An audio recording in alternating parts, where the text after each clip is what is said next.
Today, we're diving into a pretty radical question. What if something as simple as a shape, just a clean, elegant form, could actually help our brains heal from trauma? I know it sounds a little out there, but stick with me. So, just imagine this for a second. You've been through something awful, like a bad car accident. But what if, in that really critical window of time, right after it happens, you could play a simple game on your phone, or maybe in VR, and that game could actually change how that memory gets stored to stop it from becoming a recurring nightmare? Okay, so here's the problem we're trying to solve. When our brains go through a traumatic event, the memory doesn't get filed away neatly.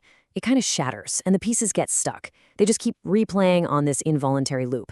Scientists have a name for this: intrusions, or what most of us call flashbacks. And these aren't just bad memories. They're these vivid, awful re-experiences that can be completely debilitating. Now, the idea of using a game to fight trauma might sound, well, a little strange.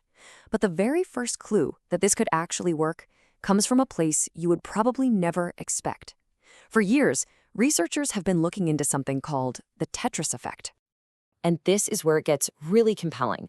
Studies are showing that when people play a shape-based game like Tetris for just 15 minutes after a traumatic event, their weekly intrusive flashbacks can drop by 30% or even more. Now look, that's not a magic cure, but it is a huge signal that something very real is going on in the brain. So how on earth does arranging a few falling blocks stop a traumatic memory from locking in? Well, the core idea behind this new concept, which is called Topo Intervention, is to think about your brain as a giant, incredibly complex, three-dimensional maze. On a normal day, all your thoughts and memories are just flowing smoothly along these established pathways and corridors. It's a super efficient system for getting around on the world. But trauma violently disrupts that whole system. Yeah, a traumatic event doesn't create a nice, clean pathway.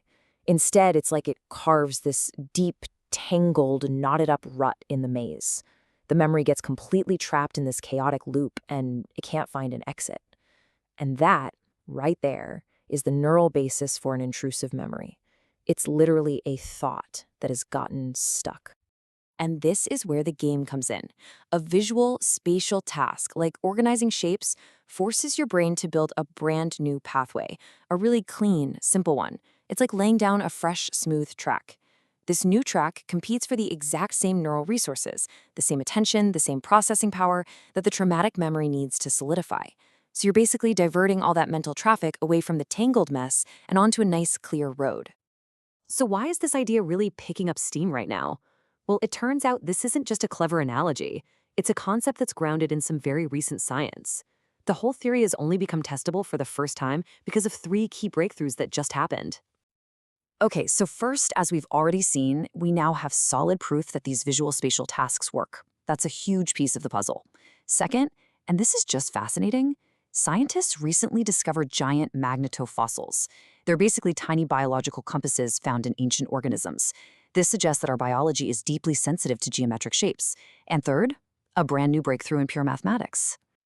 It's called the Mobius root 3 theorem. I know, it sounds super complex, but what it does is actually pretty simple and totally crucial.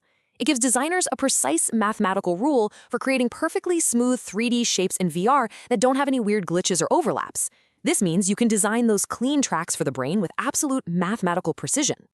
Okay, so you've got the theory, you've got the scientific building blocks. So how do you actually test this? Well, the concept paper lays out a very careful, safety-first, 2-track plan. This is not about jumping into wild experiments. It's all about careful, methodical science.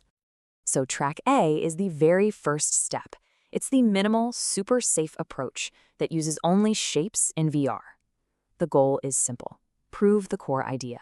Can a task like this actually reduce intrusive memories? If and only if that gets validated, then the research could move on to track B. This is the future vision, where you could carefully start layering in other things like light or sound or maybe even gentle magnetic pulses to see if the effect can be enhanced. And this is where the implications get really, really broad. Because if you can prove that precisely designed shapes can guide brain activity in such a powerful way, you haven't just created a potential tool for trauma, you've basically unlocked a whole new kind of toolkit for working with the brain. The applications could spin off into fields you'd never expect.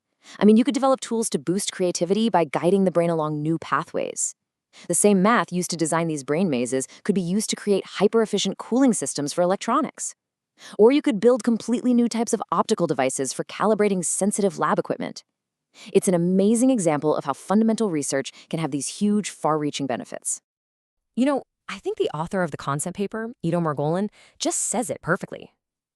Shapes act like clean tracks, a single, testable platform for early trauma care and creative recovery. It just captures the entire vision so well. You start with a simple, focused idea, and you build it toward a platform that can both heal and create. So it leaves us with this final thought. We started with a simple game, right? Just a way of guiding our attention. But this research suggests that understanding these fundamental principles, shape, attention, neural pathways, could be a key to not only helping minds recover, but to building a more creative and resilient future for all of us. So, could the simple shapes that guide us also be the ones that help us grow? It's a pretty powerful idea to think about.